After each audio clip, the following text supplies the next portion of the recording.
Bocornya email Madam Secretary Hillary tepat 1 malam sebelum Pilpres Raya membuat hancur reputasi Hillary dalam semalam dan Trump menang. Siapa yang tidak ingin Hillary berkuasa? Itulah pemainnya. Siapa mereka? Yaitu bagian dari Mariskova 2.0. Serangan dukungan Brexit keluarnya Inggris dari Uni Eropa tepat 2 hari sebelum referendum membuat suara mayoritas rakyat Inggris setuju Inggris keluar dari Uni Eropa mengagetkan banyak pengamat kebijakan luar negeri, termasuk pejabat negara Inggris kala itu. Pengaruh Brexit adalah Uni Eropa jadi lemah. Siapa ingin Eropa lemah? Itulah yang bermain di Brexit.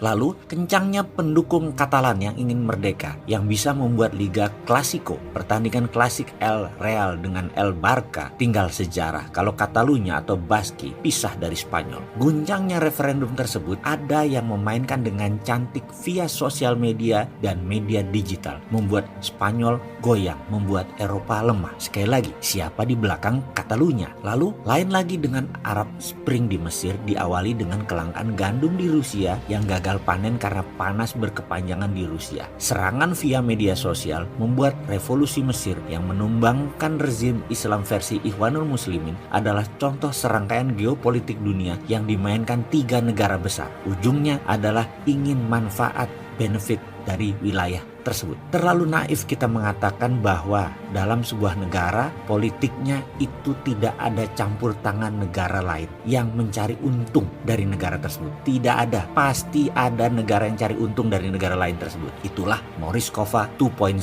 milik Rusia. Rusia punya Mariskova, bukan maganya Trump loh itu, juga bukan obornya Xi Jinping. Lalu Indonesia bagaimana? Kita lihat situasi dalam negeri saat ini. Pendapat saya, negara yang diuntungkan selama ini nantinya pasti akan memberi dukungan mati-matian demi kelancaran masa depan mereka di Indonesia. Skenario ini adalah bagian dari state sponsor mereka agar selalu tetap untung. Saat ini kita sudah tahu negara seberang mana yang diuntungkan itu oleh Indonesia dalam beberapa tahun ini. Lihat saja neraca dagangnya. Itu adalah cara gampang untuk melihat negara mana yang diuntungkan selama beberapa tahun ini. Kedepan mereka ingin untung terus. Kedepan mereka ingin mencengkram lebih pasti lagi. Lah kok untung dilepas? Ya nggak mungkin kan? Pastinya negara tersebut ingin lebih untung selamanya kalau perlu. Kalau sisi lawan siapa? Sisi yang dirugikan siapa sih sebenarnya selama beberapa tahun ini dengan Indonesia? Gampang bacanya. Jadi mereka yang rugi ini pasti tidak ingin rugi terus. Dia karena selama ini untung lalu dirugikan pasti cari cara untuk untung kembali. Mereka yang kurang diuntungkan ini pasti mempunyai strategi jangka pendek atau jangka panjang untuk mengambil Indonesia. Ada yang mereka lakukan, yaitu mereka bikin goyang, mereka bikin Indonesia tidak stabil ekonominya, tidak stabil rakyatnya. Informasi selalu isinya negatif. Intinya adalah bikin goyang negara Indonesia.